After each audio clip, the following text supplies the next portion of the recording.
Kasihan Sarawak dan Sabah selalu dibuli oleh Malaysia Semenanjung.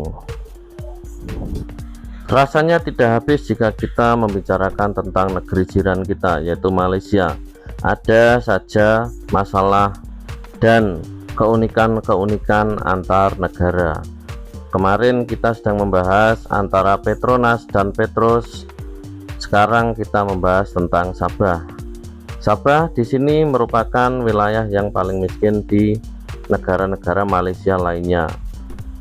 Rakyat Sabah sering dibully oleh Semenanjung karena bahasanya berbeda, bahasa Melayunya berbeda. Ada kisah ketika warga Sabah yang merantau ke Semenanjung dikasari oleh rakyat Semenanjung Malaysia karena bahasanya berbeda, slangnya berbeda.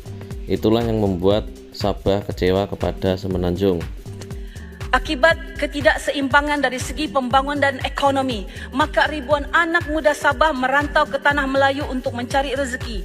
Walhal kalau Malaysia Agreement ditunaikan, tidakkah kami ini susah-susah merantau? Seperti kes yang tular baru-baru ini, seorang anak perantau Sabah asal Tawau yang mencari rezeki dikasari hanya kerana dia seleng Sabah. Kena fikir orang luar. Perkara yang paling menyakitkan hati orang Sabah bila dia kena tanya, kenapa bahasa kau lain? Kau tahu rasa dia macam mana? Macam kau orang asing bah. 60 tahun sudah Malaysia ini lahir kerana penyertaan Sabah. Apa? Sabah ini tidak diktirafkah? Give us some respect. Walaupun kawan-kawan kami hanya pekerja rendah. Ingat ini, sejahteranya Melaya hari ini kerana hasil bumi Sabah dan Sarawak. Tiada Sabah, tiada Sarawak, tiada Persekutuan Malaysia. Ingat itu. Terima kasih. Ramai anak-anak Sabah yang terpaksa merantau jauh seperti mana yang telah disebutkan oleh yang berhormat Kota Belud tadi, dan sehinggalah bila layanan daripada pihak kerajaan ataupun pihak pemimpin-pemimpin di kerajaan pusat tidak mendapat layanan yang setimpal kepada Sabah, maka akhirnya rakyat yang ataupun masyarakat, terutama sekali masyarakat di Semenanjung juga ada lagi yang menganggap kita ini sebagai pendatang, sehingga ada yang tidak mengenali pun bahasa yang kita gunakan di sini. Jadi saya mohon kepada kerajaan untuk memberikan perhatian yang lebih, terutama sekali kawasan-kawasan yang miskin ini, dan diberikan peruntukan yang secukupnya. Sekian, itu saja dari saya. Bahkan ketika Bapak ini berbicara, logatnya mirip bahasa Indonesia. Dalam komentar pun banyak yang mengungkapkan bahwa Bapak ini pantas menjadi warga negara Indonesia. Bahwa selama ini kadang-kadang dalam Facebook pun orang Sabah dihina bah. Dia bilang kamu tinggal atas pokok lah, kamu ini orang yang ketinggalan macam-macam. Walaupun berbagai penghinaan diterima, kami terima dengan baik. Kami tahu kelemahan kami, kekurangan kami selama ini di dalam negara ini. Kalaulah sekiranya semua hasil minyak kami yang peroleh, minyak kami boleh dapat lebih daripada 60 bilion setahun. Daripada 300-400 barrel minyak dalam setong dalam satu hari, kita akan punya uang berbilion-bilion untuk negeri Sabah. Tapi kenapa kita mundur? Karena hasil kita di-out ke tempat lain. Jadi sebab itu bersikap adil lah kepada negeri Sabah, rakyat negeri Sabah. Dan sebab itu kita minta supaya pertimbangan yang lebih adil kepada Sabah dan Sarawak, supaya kami juga dapat berdiri sama tinggi, duduk sama rendah dengan rakan-rakan di Semenanjung. Saya sudah katakan perkara ini daripada 2018, dan saya minta supaya kerajaan persekutuan, siapapun parti, siapapun pemimpin, harus tunaikan apa yang telah dipersetujui. 2018 saya katakan 100 tahun daripada sekarang pun Sabah, Sarawak tidak akan dapat kejar kemajuan negeri Semenanjung. Sedikit dari saya cuma ingin mengajukan pertanyaan kepada kerajaan Malaysia, sama ada Sabah ini masih relevankah kepada kerajaan Malaysia? Kita mau tanya, kenapa asal-usul Sabah kita selalu dinafikan, tapi hasil kekayaan Sabah selalu diambil, dibawa ke sini untuk membangunkan persekutuan Malaysia. Tapi Sabah tetap miskin dan mundur, dibiarkan, dan keselamatan Sabah selalu diperolok-olokkan, dipersendahkan. Jadi kita mau tanya kerajaan Malaysia, adakah Sabah ini masih penting, masih relevan relevan untuk berada dalam Malaysia. Itu saja. Terima kasih.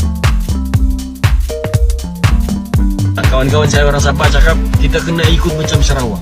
Stop, berhentilah berangan. Orang Sabah, kau orang Sabah, kau jagalah Sabah, kau bacalah perlembagaan Sabah, kau ambil tahulah hal Sabah, kau pergi carilah sejarah Sabah, kau pergi carilah apa hak Sabah, kau pergi cari semua maklumat, kau pergi urus kau punya kekayaan sendiri, kau jaga kau punya keluarga, kau jaga kau punya tanah, kau jaga kau punya Sabah ini, sebab ini Sabah tidak ada orang lain mau jaga selain kau. Tapi kalau kau masih lagi fikir akan ada orang yang akan menyelesaikan masalah ini dan kau rasa ada pemimpin yang akan menyelamatkan kamu dengan bawa duit 505 tahun sekali itu untuk selamatkan kamu, jangan heran anak kau juga akan lalui perkara yang sama.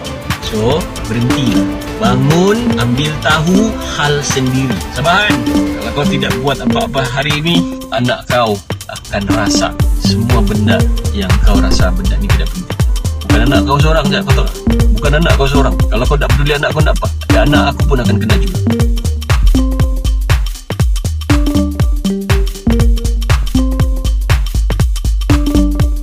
Tidak adil untuk banding Sabah Sarawak.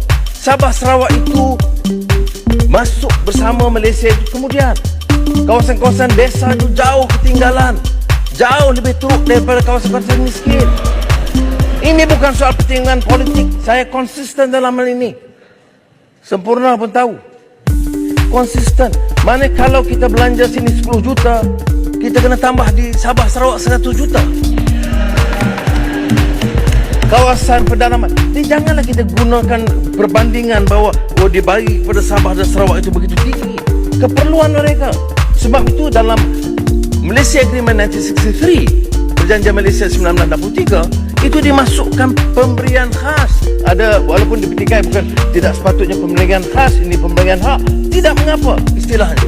Tapi sebab itu saya tambah pemberian khas untuk angkat kedudukan Sarawak. Dalam viti-viti tersebut menunjukkan bahwa Sabah ini selalu dihina karena miskin dan bahasanya pun berbeda dengan bahasa Melayu Malaysia Semenanjung, lebih mirip kepada bahasa Indonesia, sehingga rakyat Sabah melalui komen-komennya itu menginginkan supaya pisah dari Malaysia. Bahkan mereka membandingkan diri pemimpin mereka dengan pemimpin Sarawak yang saat ini mengalami kemajuan terus-menerus yang dipimpin oleh Abang Johari Openg. Melalui Petrus, Abang Johari Openg mampu memberikan Petronas pelajaran sehingga Sarawak bisa lebih maju. Lalu ada Air Borneo, bisnis pesawat terbang, penerbangan dari Sarawak bisa melakukan penerbangan ke seluruh dunia. Inilah kehebatan Sarawak. Berbeda dengan Sabah, kata pemimpin Sabah, hanya minyak dan gasnya yang diambil oleh Semenanjung, sedangkan Sabah tetap